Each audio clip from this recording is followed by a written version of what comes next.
Then he went out from there and came to his own country, and his disciples followed him. And when the Sabbath had come, he began to teach in the synagogue, and many hearing him were astonished.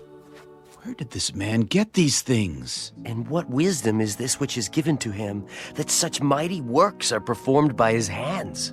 Is this not the carpenter, the son of Mary, and brother of James, Joseph, Judas, and Simon? And are not his sisters here with us? So they were offended at him.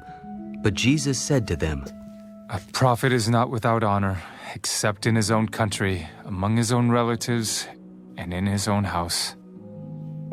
Now he could do no mighty work there, except that he laid his hands on a few sick people and healed them. And he marveled because of their unbelief. Then he went about the villages in a circuit, teaching. And he called the 12 to himself, and began to send them out 2 by 2, and gave them power over unclean spirits. He commanded them to take nothing for the journey except a staff, no bag, no bread, no copper in their money belts, but to wear sandals and not to put on 2 tunics. In whatever place you enter a house, stay there till you depart from that place. And whoever will not receive you, nor hear you, when you depart from there, shake off the dust under your feet as a testimony against them. Assuredly, I say to you, it will be more tolerable for Sodom and Gomorrah in the day of judgment than for that city. So they went out and preached that people should repent. And they cast out many demons, and anointed with oil many who were sick, and healed them. Now King Herod heard of him, for his name had become well known. John the Baptist is risen from the dead, and therefore these powers are at work in him. Others said, It is Elijah. It is the prophet, or like one of the prophets. But when Herod heard, he said, This is John, whom I beheaded. He has been raised from the dead.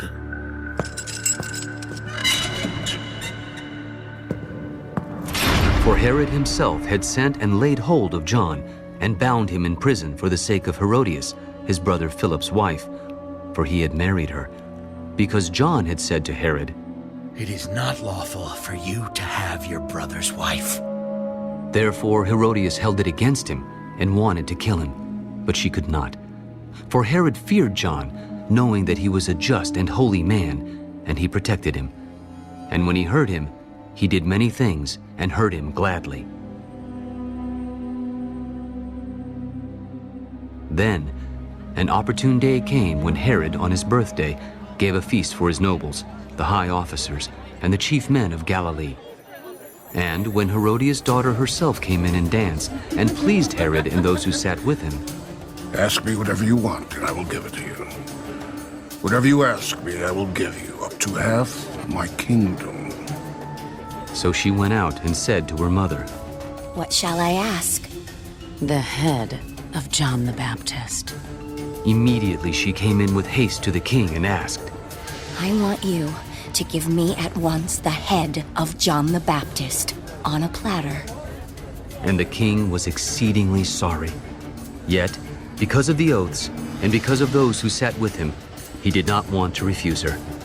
Immediately, the king sent an executioner and commanded his head to be brought.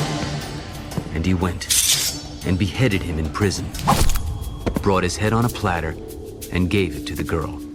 And the girl gave it to her mother. When his disciples heard of it, they came and took away his corpse and laid it in a tomb. Then the apostles gathered to Jesus and told him all things, both what they had done and what they had taught. Come aside by yourselves to a deserted place and rest a while. For there were many coming and going, and they did not even have time to eat. So they departed to a deserted place in the boat by themselves. But the multitude saw them departing, and many knew him and ran there on foot from all the cities. They arrived before them and came together to him. And Jesus, when he came out, saw a great multitude and was moved with compassion for them, because they were like sheep not having a shepherd. So he began to teach them many things. When the day was now far spent, his disciples came to him. This is a deserted place, and already the hour is late. Send them away that they may go into the surrounding country and villages and buy themselves bread, for they have nothing to eat. You give them something to eat. Shall we go and buy 200 denarii worth of bread and give them something to eat? How many loaves do you have? Go and see. And when they found out, they said, 5 and 2 fish. Then he commanded them to make them all sit down in groups on the green grass. So they sat down in ranks, in hundreds and in 50s. And when he had taken the 5 loaves and the 2 fish, he looked up to heaven, blessed and broke the loaves, and gave them to his disciples to set before them. And the 2 fish he divided among them all. So they all ate and were filled.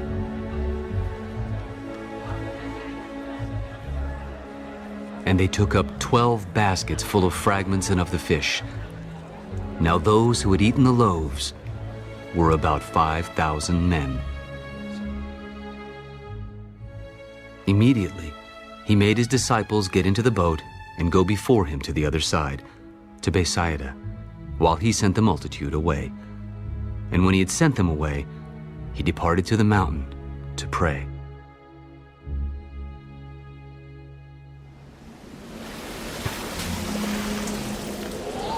Now, when evening came, the boat was in the middle of the sea, and he was alone on the land.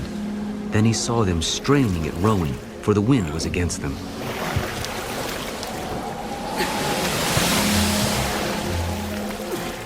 Now, about the 4th watch of the night, he came to them, walking on the sea, and would have passed them by.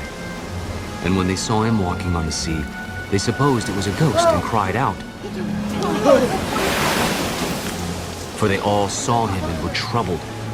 But immediately he talked with them. Be of good cheer. It is I. Do not be afraid. Then he went up into the boat to them, and the wind ceased. And they were greatly amazed in themselves beyond measure, and marveled. For they had not understood about the loaves, because their heart was hardened. When they had crossed over, they came to the land of Gennesaret and anchored there. And when they came out of the boat, immediately the people recognized him, ran through that whole surrounding region, and began to carry about on beds those who were sick to wherever they heard he was. Wherever he entered, into villages, cities, or the country, they laid the sick in the marketplaces and begged him that they might just touch the hem of his garment. And as many as touched him were made well.